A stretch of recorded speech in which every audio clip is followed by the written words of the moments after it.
Matt, Leighton, Shawn Battle here. Welcome back to another real estate video. Happy spring. It's 71 degrees out. Yeah. Everyone is outside. Everyone is stealing my favorite parking spot here in Courthouse. I had to drive around the block a couple times. Let's talk real estate. In this video, we're going to talk about what happens when HOAs and condo associations get sued, when a current resident or former resident brings a lawsuit to the HOA. Shawn, to start off, how's your week going? Just how you been, big guy? Man, busy, busy. So the reason we're talking about the lawsuit is because we're in one right now where there's a condo with a lawsuit. So we'll get back to that.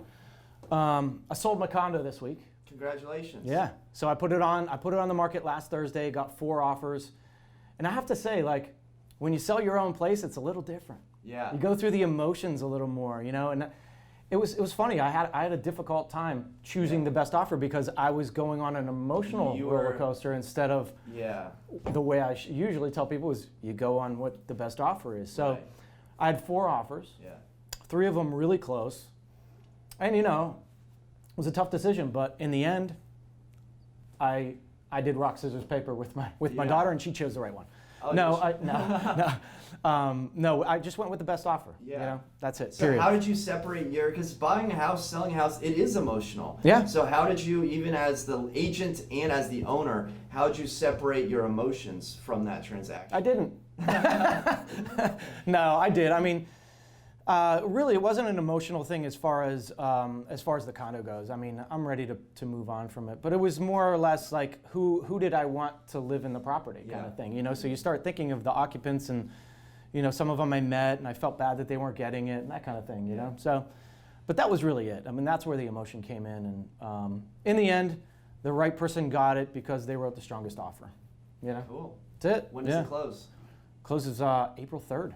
Quick turnaround, under 3 weeks. So I'm happy, and so that's cool. Yeah. All right, so let's talk about what we're going to get into today, and that is what happens when someone sues an HOA or a condo association. And you might be thinking, a lawsuit, that never happens. Well, this is America. That happens all the time. People sue, like you could step in a piece of bubble gum and someone is going to get sued over that. Yep. And you may not realize it if you never bought a home or if it's your first time buying a home, but condos and HOAs, they do get sued. That's the reality, and we're actually dealing with that right now in Arlington, Virginia. There's a condo that we sold off market, I feel like multiple times, multiple contracts, and we got to the point where the lender found out that there's a current lawsuit against that condominium, and the lender is, declined financing for that. So, Shawn, why don't you talk a little bit about why a lender would decline financing? So a lawsuit is like the one thing that when lenders see it, they'll do a condo questionnaire. So a condo questionnaire is sent, the lender will reach out to the condo and have them fill out a condo questionnaire. And one of the questions on there is are there any lawsuits in the building? And for the longest time it was no, but all of a sudden there's a new manager there. She went through everything, and there is a lawsuit. So they had to check that, and I just learned about it. There was a lawsuit a few years ago that was cleared up, so I thought that this new manager got it screwed up. And it just so happens that it was just filed in October. Yeah. And so now the reason lenders can't lend is because they normally are selling, they're going by Fannie and Freddie guidelines. And a lot of times, I guess one of the rules is if there's a lawsuit in the building, they will not do it, period. Yeah. So, but why is that? Because the money at the suit is what, like $50,000? It's not like they're asking for $10 million. Right, and I guess it really does depend on a few things, and that's what I have a few lenders looking at right now. One is, what is the lawsuit for? Is it a one-time thing, or is this a recurring issue? Yeah. So that's what we're getting around now.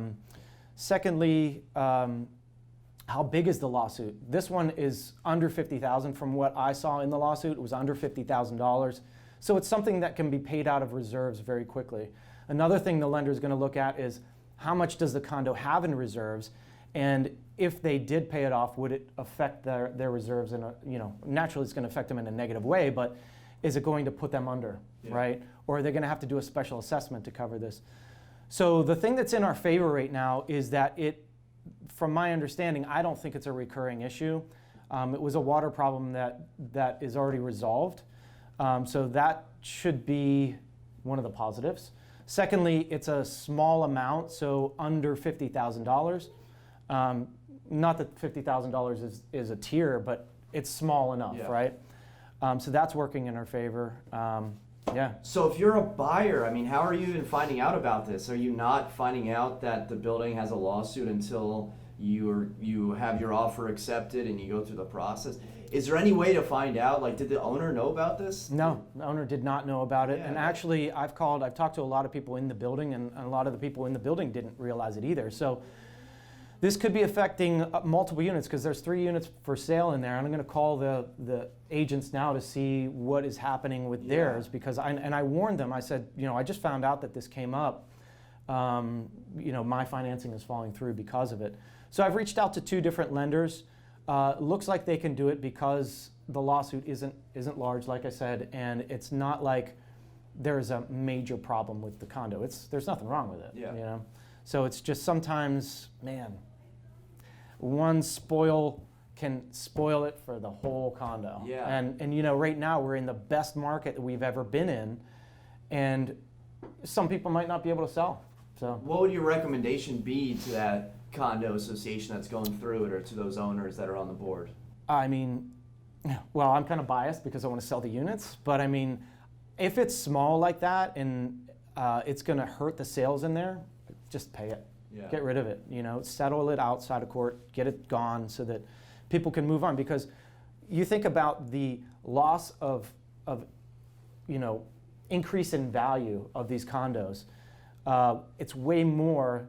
3 units.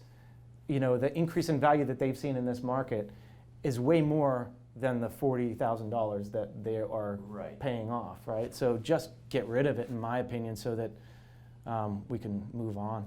Yeah, that's a small amount in the grand scheme of things. I mean, this is an older building, 1994, so they probably have, I hope, hundreds of thousands. If I haven't looked, They at have the reserve. they have probably They had $400,000 to $500,000 Yeah. in reserves, and it's not like it's easy for me to say, right? Yeah. But is that owner really right in asking for that money? Is it, Yeah. I don't know. It's a hard call. But And if you're the buyer and you're under contract and you get this news, you can obviously back out. Is it worth it to push the closing 60 days out and try to resolve this? in my opinion, in this situation, if I was the buyer, I would not care. I mean, it's not an issue that is going to affect the condo in the long run. Yeah. If it was a bigger issue, then I would care. But this one is small. I would stay with it. Like, I gave her the opportunity, but I think she just felt a little shaky about it. And now it's going to resell, and there's lenders out there that are going to do it, and the buyer's going to, the new buyer's going to love it. So I mean, the lawsuit's going to get cleared up, and you have to imagine if we got multiple contracts before we went on the market. I mean, you just have to imagine what that's going to do once this is resolved and it's open to every single buyer out there. That's right. So it's going to be good. I'm actually doing an open house there tonight. Yeah. 5:30 this evening to 7:30. First day on the market. It just came back on today. So The it's gonna be agent good. called me and said that her clients and her son both are going to stop by. Okay, Same, cool. same person. Got some people coming. Same person. So you also you wrote an offer this past week. I did. You didn't get No, we didn't get it. I was dealing with an investor, and they've got numbers that the height that they can pay to make the numbers make sense. And so we wrote on a property that was a fixer-upper down in Delray. It was priced at $499.9 for a row home, basically. Yeah, that's pretty good. So that's a really good price. It was priced under, but at the same time, it was priced under market, so we knew that it was going to go up. He could only go so high, and I said, listen, we're probably not going to have a chance at this. And I was right. Yeah. We got blown out of the water. It ended up, from the last thing I heard, it was in the mid-5s. So at least $50,000 over, Wow. but it was under market value. Delray, I mean, that's one of those neighborhoods that we were actually talking with the person that was going to do the article. Yeah. Did you see that article? I did not, no. Did it come out? Is it good? And we weren't in it. What? Like, we didn't make the cut. Like, We had the best we stories. We talked about the neighborhood, and I feel like she described the neighborhood using Using our stuff, but what didn't we give us said, credit. But then, like, We're gonna have to call her. Which is fine. I don't really care. Whatever. I just thought it was funny that it came out. It's like Del Rey is a picturesque, quaint. I mean, everyone describes. Did she talk about Boston at all? Yeah, she talked about Boston. She didn't say that we gave her all that information. I mean, that's all right. It was actually written by her and another real estate agent. But the ironic thing is that other real estate agent is in the Fairfax Redwood office. Oh. So I don't know. We didn't get quoted, but that's all right. They used our quotes. They used our quotes. Oh well. That's all right. Something else that came up this week.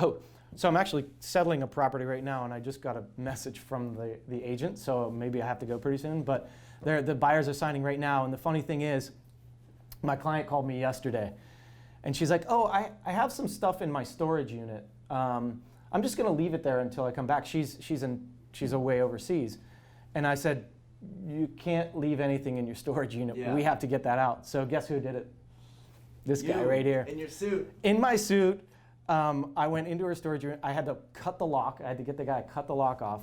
There was only one elevator working in the building today, and I had to get all that stuff out. And so my truck is packed full of lamps and boxes and all this crazy stuff. So you got a trip to Goodwill in your future. Yeah. So that's another thing going on this week. You do what you can to close the properties. That's right? it. That's the thing. It's the things that people don't realize that we do every day in and day out to get properties sold. Yeah. I was in there cleaning today, and then moving out. Cleaning and cleaning out the storage bin, man. That's it. Cleaning in the suit. Got to do what you got to do. Cleaning in the custom suit. And you know what I did? I split my pants. Wow. Yeah. You got a birthday coming up, don't you? I do. Yeah. Maybe I need a new suit. I need to buy myself a new suit for my birthday. New suit for the birthday. Don't tell them how old I am. I won't. All right. Not a day over 21. So, yeah, to recap. All right, to recap, HOAs do get sued. They do get sued. It does screw up lending.